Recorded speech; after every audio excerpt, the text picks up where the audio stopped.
La pregunta que nos ocupa esta mañana es ¿por qué Dios dio la ley? Uno de mis mayores deseos es que seamos un pueblo que comprende la ley de Dios y la cumple en el espíritu de amor. La ley que Dios dio a Moisés en el monte Sinaí, unos pocos meses después de sacar al pueblo desde Egipto, ha sido víctima de muy mala reputación en los últimos cientos de años.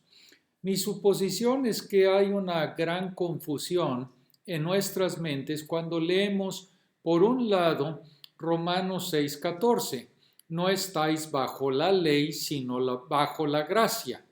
Y por otro lado, Romanos 3:31, luego por la fe invalidamos la ley, en ninguna manera, sino que confirmamos la ley. Parte de nuestra confusión se debe al simple hecho de que la palabra ley en el Nuevo Testamento tiene al menos tres significados diferentes cuando es usada en diferentes contextos.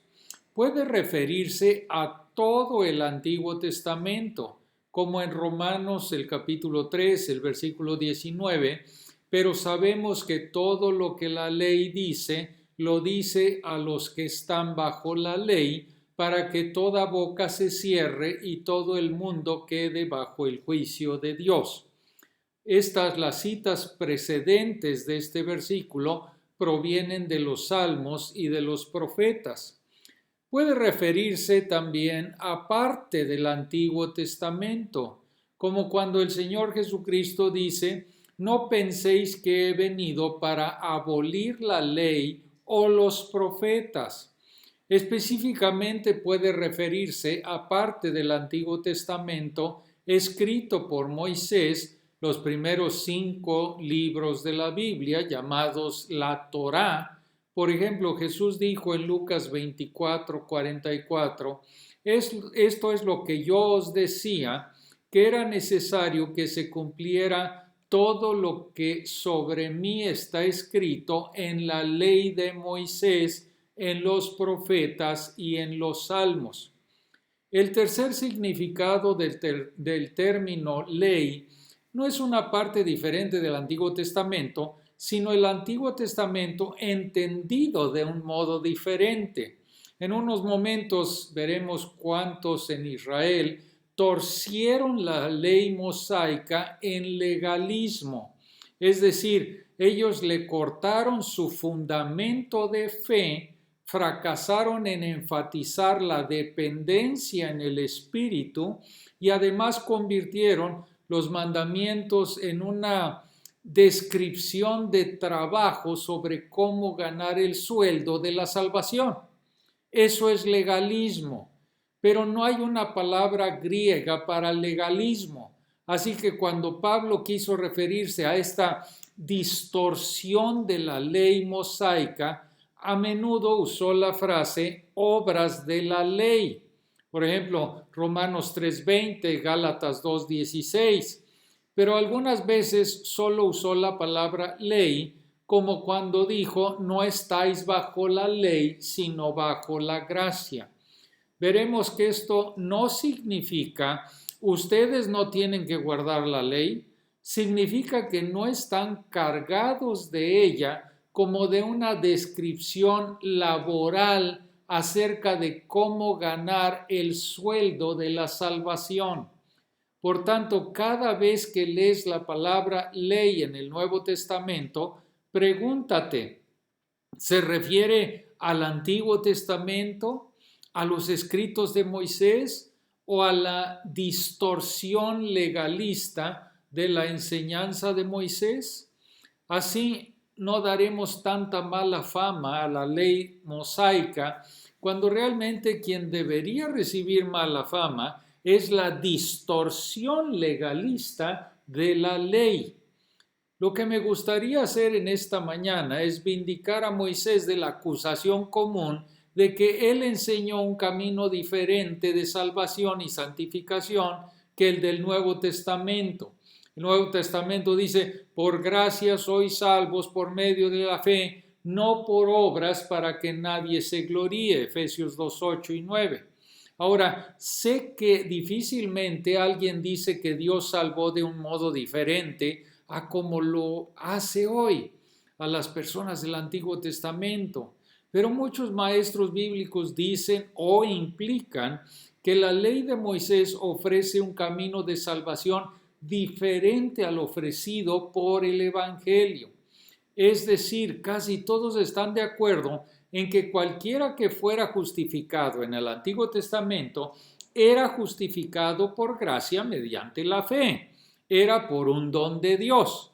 Pero todavía muchos dicen que la ley no llamó a los hombres a ser justificados de ese modo, sino que les llamó a alcanzar las bendiciones de Dios mediante las obras, y así mostró a los hombres su total incapacidad y les guió al Salvador.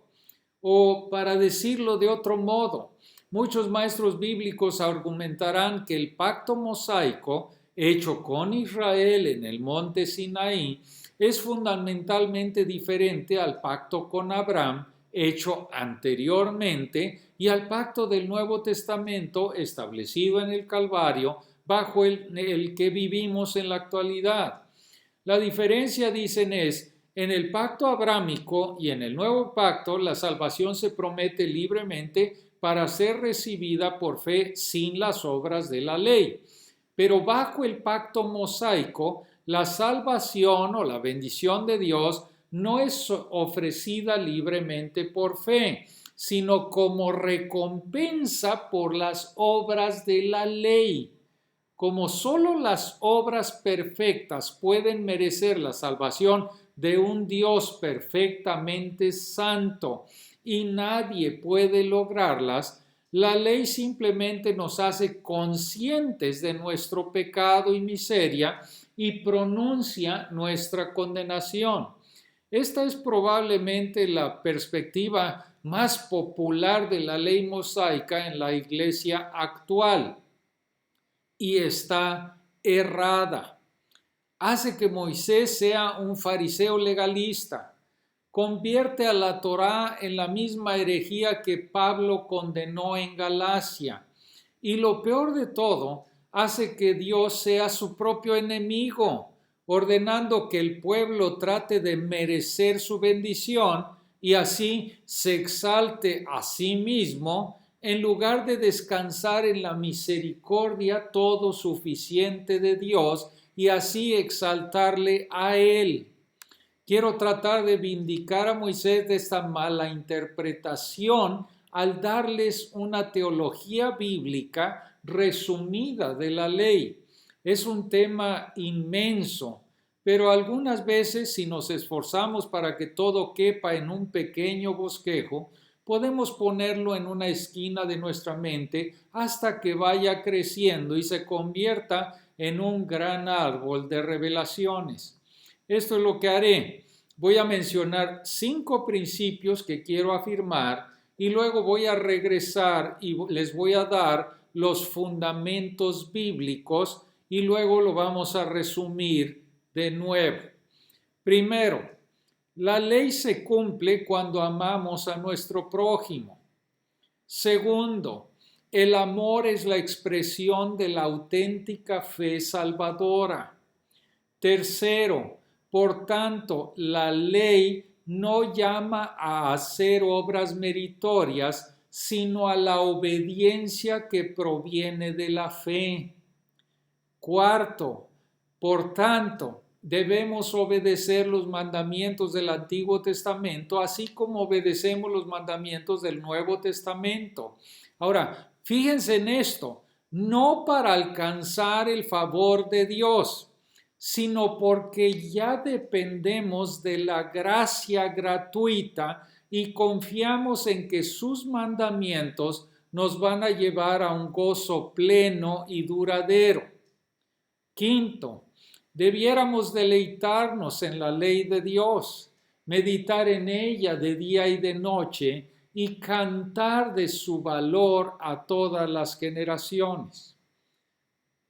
Primero que todo, entonces, el amor es el cumplimiento de la ley.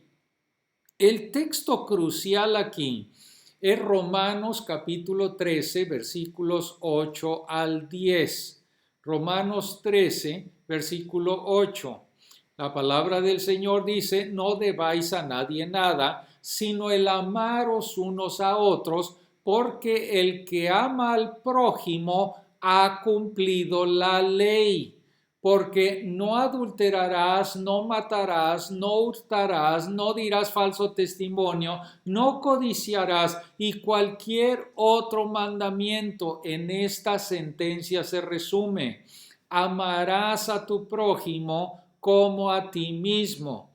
El amor no hace mal al prójimo, así que el cumplimiento de la ley es el amor. Gálatas 5:14 dice, porque toda la ley en esta sola palabra se cumple, amarás a tu prójimo como a ti mismo. Pablo no estaba tomando un gran riesgo cuando resumió toda la ley en un solo mandamiento. Él tenía la autoridad al hacerlo. Jesús dijo en Mateo capítulo 7, versículo 12, por eso, todo cuanto queráis que os hagan los hombres, así también haced vosotros con ellos, porque esta es la ley y los profetas. Santiago lo dice un poco diferente. Santiago capítulo 2, versículo 8. Si en verdad cumplís la ley real conforme a la Escritura, amarás a tu prójimo como a ti mismo, bien hacéis. Así que tenemos 3 testimonios en el Nuevo Testamento de que Dios, mediante el amor, nos hace cumplir la ley. Cada mandamiento, dice Romanos 13:9, tiene el amor como propósito. Así que el primer principio de nuestra teología resumida de la ley es que la ley se cumple en nosotros cuando amamos a nuestro prójimo. El segundo principio es el amor no es una obra que hacemos por iniciativa propia para mostrarnos meritorios delante de Dios. El amor es el fruto de la fe en las promesas de Dios. Para estar seguros, el amor genuino nos llevará a una gran labor. Pero esto no es sinónimo de hacer obras. Es más profundo que obrar y más importante que obrar y nos capacita para obrar. Hay muchas personas obrando para Dios y el prójimo, quienes lo hacen por amor. El amor es más que las prácticas religiosas y los servicios humanitarios. Es por eso que Pablo puede decir en 1 Corintios capítulo 13, versículo 3, y si diera todos mis bienes para dar de comer a los pobres, y si entregara mi cuerpo para ser quemado, pero no tengo amor, de nada me aprovecha. Alguien pudiera decir, bien, si tú pudieras morir por alguien y no tener amor, entonces, ¿qué es el amor? La respuesta es que el amor no está en el mundo.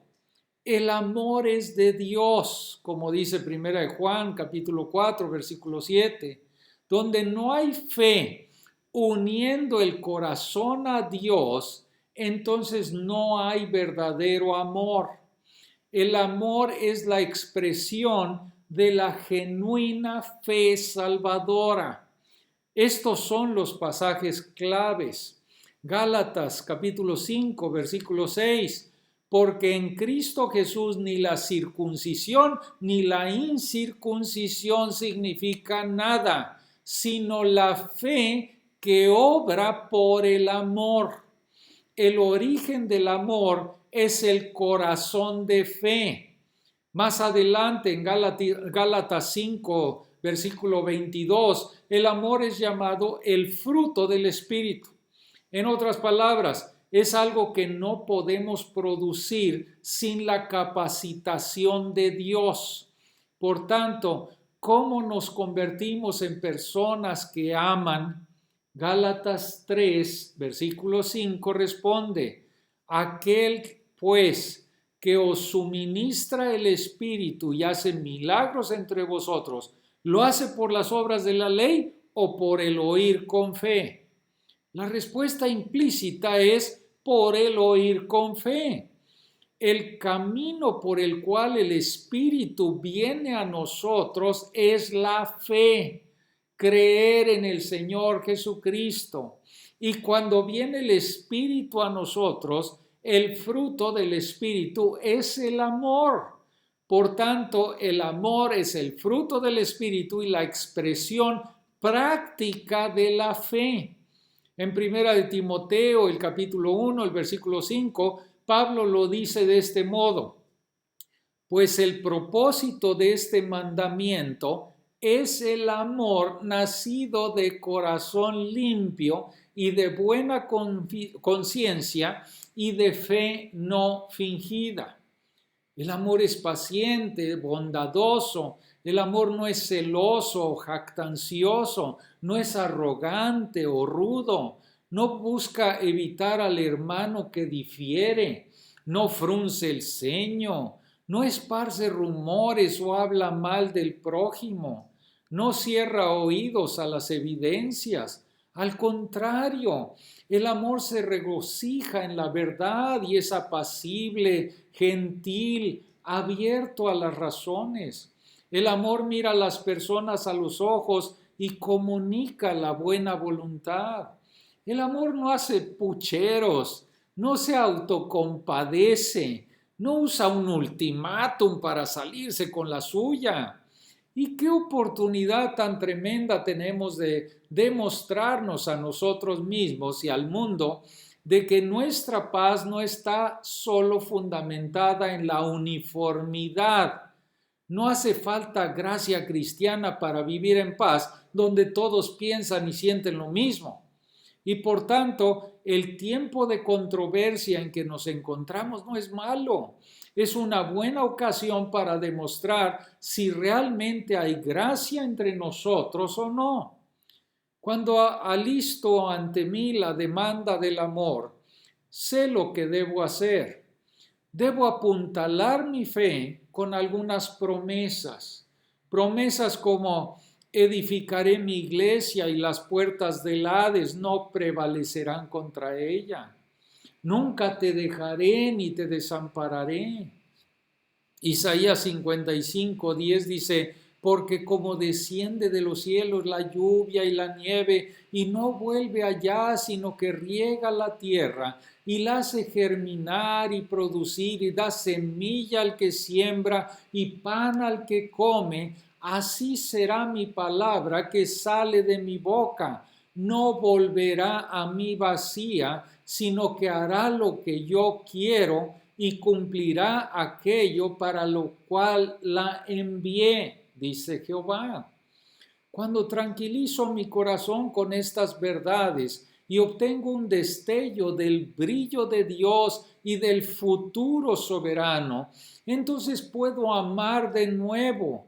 Ya no me siento amenazado, no me siento enojado o deprimido o ansioso. Siento como si alguien se estuviera encargando del futuro.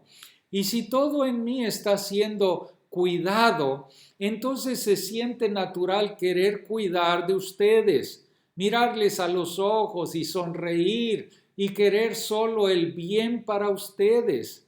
Esta es la idea. En cualquier grado que logremos este amor divino unos por otros, se deberá a la fe en las promesas liberadoras de Dios. Así que el principio de nuestra teología de la ley es que el amor cumple la ley. El segundo principio es que el amor solo nace de la fe en las promesas de Dios.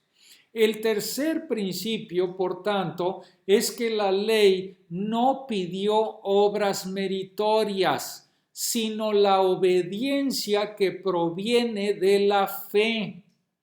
Si el amor es el propósito de la ley y solo la fe puede amar, entonces la ley debe enseñar fe. Esto es lo que tan a menudo ha sido pasado por alto, pero puede verse en la enseñanza de Pablo y en la ley misma. El pasaje clave es Romanos capítulo 9, versículos 30 al 32. Aquí Pablo explica por qué Israel no ha cumplido la ley, aunque la buscó durante siglos. Ahí la Biblia en Romanos 9:30 dice, ¿qué pues diremos? Que los gentiles que no iban tras la justicia han alcanzado la justicia, es decir, la justicia que es por fe, mas Israel que iba tras una ley de justicia no la alcanzó. ¿Por qué?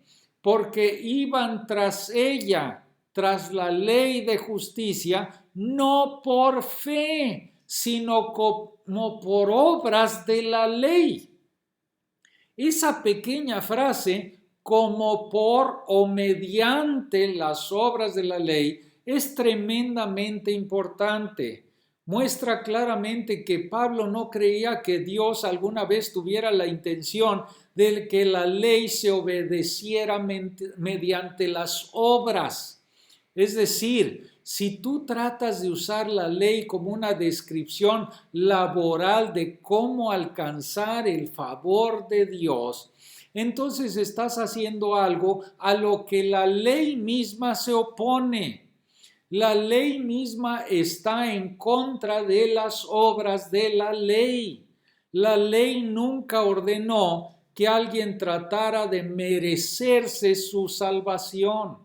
La ley se basa en la fe en las promesas de Dios, no en los esfuerzos legalistas. El error de Israel no estaba en ir tras la ley, sino en ir tras ella mediante obras en lugar de mediante fe. Ahora, escuchemos la ley misma. Los 10 mandamientos son la esencia del pacto mosaico y se encuentran en Éxodo 20. Israel ha llegado al desierto de Sinaí 3 meses después del éxodo desde Egipto. La agonía de la esclavitud y la espectacular liberación a través del Mar Rojo son recuerdos vívidos para ellos. Piensen cuán vívido podría haber estado el campo de concentración en la mente de los judíos prisioneros 3 meses después de su liberación por los aliados al ganar la Segunda Guerra Mundial. Uno de los propósitos de Dios en el Éxodo era hacer que su pueblo confiara en Él, que confiara que Él cuidaría de ellos y los llevaría hasta la tierra prometida. Así que Éxodo 14:31 dice, y vio Israel aquel grande hecho que Jehová ejecutó contra los egipcios, y el pueblo temió a Jehová y creyeron a Jehová. Por tanto, cuando los 10 mandamientos comienzan diciendo, yo soy Jehová tu Dios, que te saqué de la tierra de Egipto, de casa de servidumbre, no tendrás dioses ajenos delante de mí. Dios quiso decir, recuerden cómo demostré mi amor por ustedes y mi poder incomparable a favor de ustedes. Confíen ahora en mí y no busquen otra fuente de ayuda. Los 10 mandamientos están basados en un llamado por fe en el Dios del Éxodo, así como las enseñanzas del Nuevo Testamento están basadas en un llamado por fe en el Señor Jesucristo, quien murió y resucitó. El Éxodo fue una señal para Israel, así como la muerte y resurrección de Jesucristo son una señal para la iglesia. El significado de la señal es que Dios está por ustedes y obrará por ustedes y cuidará de ustedes si solo confían en Jesucristo. El evento del Éxodo en el pasado es una señal de la disposición de Dios para ayudar a Israel en el futuro. Por tanto, la fe en Dios tiene el propósito de producir mediante ese éxodo la confianza de que Dios hará por nosotros en el futuro lo que hizo en el pasado. Esto es claramente expresado en Deuteronomio, el capítulo 1 y el versículo 29 al 32, donde Moisés relata por qué el pueblo se rehusó a entrar a la tierra prometida y fue forzado a vagar 40 años en el desierto. Moisés les había dicho al llegar la primera vez a la tierra prometida: no temáis ni tengáis miedo de ellos. Jehová vuestro Dios, el cual va delante de vosotros, Él peleará por vosotros, así como lo hizo delante de vuestros ojos en Egipto.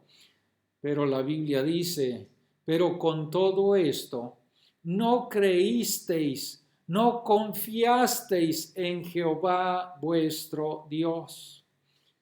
El éxodo fue una señal de que Dios cuidaría de Israel en el futuro. Por tanto, el éxodo era el fundamento de la fe de Israel en Dios. Y esta fe es la base de la ley. La ley de Moisés simplemente expresa el modo en que los israelitas vivirán si genuinamente sienten que el futuro está seguro en Dios. Tú no robas si crees que tu futuro está seguro en Dios. Si realmente crees que Dios, el Dios del Éxodo, y el Dios que dio su vida en el Calvario está obrando para darte un futuro que es mejor para ti, entonces tú no puedes abusar de otros para provecho personal al matar o al mentir o al seducir al cónyuge de otra persona o deshonrar a tus padres. Todos estos pecados provienen de no creer en Dios. La ley es una descripción de la obediencia de fe, no es una descripción laboral sobre cómo obtener el salario de las bendiciones de Dios. Así que el primer principio de nuestra teología de la ley es que el amor cumple la ley.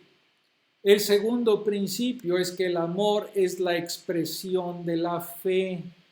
El tercero, por tanto, es que la ley misma no exige obras meritorias, sino solo la obediencia que proviene de la fe. El cuarto principio sigue naturalmente. Debemos obedecer o cumplir los mandamientos del Antiguo Testamento del mismo modo en que debemos obedecer los mandamientos del Nuevo Testamento. Muy importante, no para alcanzar el favor de Dios, sino porque ya dependemos de su gracia gratuita y confiamos en que sus mandamientos nos llevarán a un gozo pleno y duradero. Por supuesto, como Cristo ha venido y cumplido la parte sacrificial del Antiguo Testamento, y ha declarado limpios todos los alimentos, y ha fundado un nuevo pueblo para Dios que no es un grupo nacional o étnico, muchos de los mandamientos del Antiguo Testamento no aplican a nosotros. Las leyes de las dietas, las leyes sobre los sacrificios, las leyes pertenecientes a las organizaciones políticas o a la acción nacional. Pero grandes porciones del Antiguo Testamento describen dimensiones de obediencia que son verdaderas para el pueblo de Dios en cualquier época. Romanos, el capítulo 8, el versículo 3, enseña que la ley misma carece de poder para producir este tipo de obediencia, porque la letra mata, pero el Espíritu da vida, según a los Corintios capítulo 3, versículo 6. A la ley le era imposible producir una vida santa porque era débil a causa de la carne. El problema no residía en la ley, sino en la naturaleza humana caída. Por lo tanto, Dios envió a Cristo para hacer expiación por el pecado, para que derramara el Espíritu Santo en nuestros corazones, para que la justicia de la ley se cumpliera en nosotros, que no andamos conforme a la carne, sino conforme al Espíritu. Luego, dice Romanos capítulo 3, versículo 31, luego, por la fe invalidamos la ley. En ninguna manera, sino que confirmamos la ley. Queda una cuestión importante. Cuando decimos que la salvación es por fe y no por guardar la ley, ¿se implica con ello que la ley no vale para nada y que debería ser dejada a un lado? ¿Echa el Evangelio la ley a un lado como si no tuviese ningún lugar? En ninguna manera. El Evangelio afianza la ley y así es como lo hace. La ley exige una perfecta obediencia. La pena por quebrantar la ley ha de ser pagada. La pena es la muerte. Si un infractor de la ley pagara la pena, quedará perdido por toda la eternidad.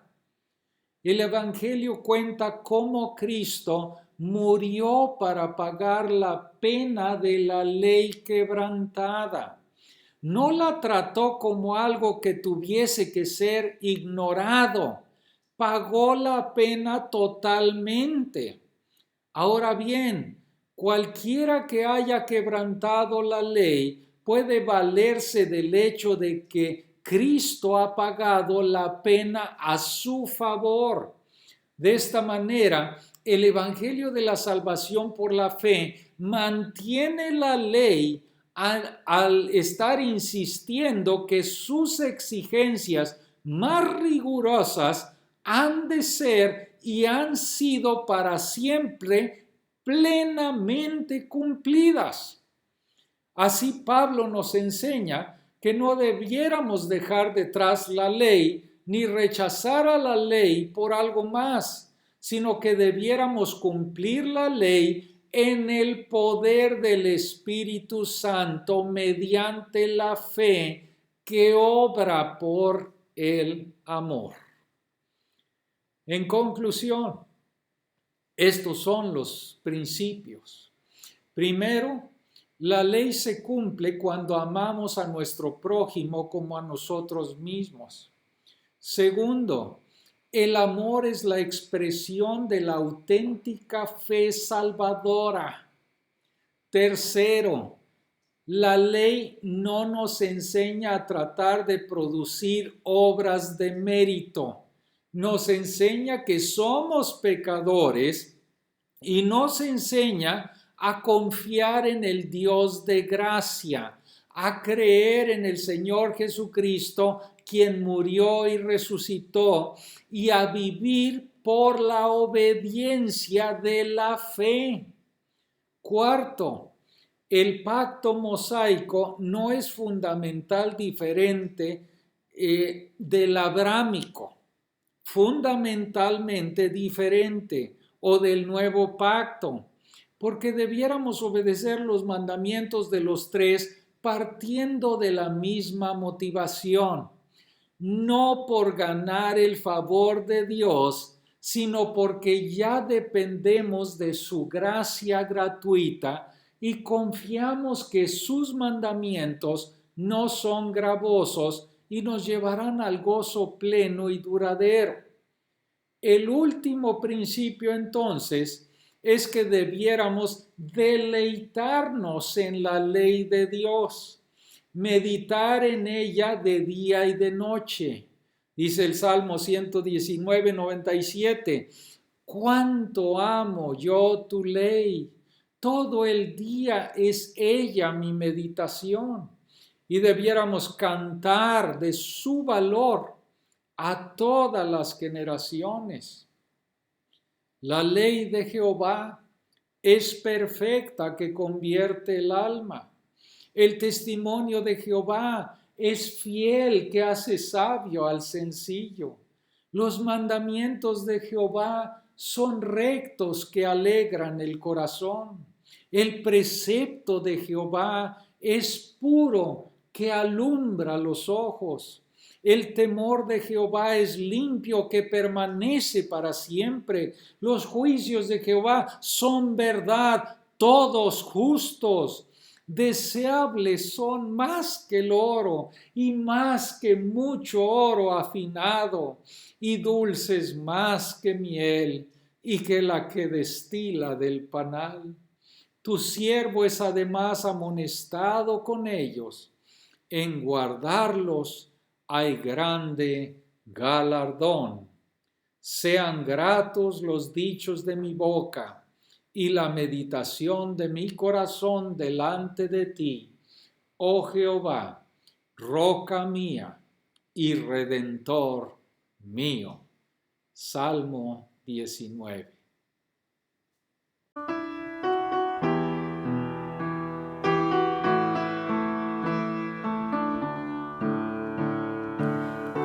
La ley de Jehová es perfecta que convierte el alma. El testimonio de Jehová es fiel que hace sabio al sencillo. Deseables son más que el oro afinado, dulces más que la miel que destila del panal. Deseables son más que el oro afinado, dulces más que la miel que destila del panal. Los mandamientos de Jehová son rectos que alegran el corazón. El precepto de Jehová es puro que alumbra los ojos. Deseables son más que el oro afinado, dulces más que la miel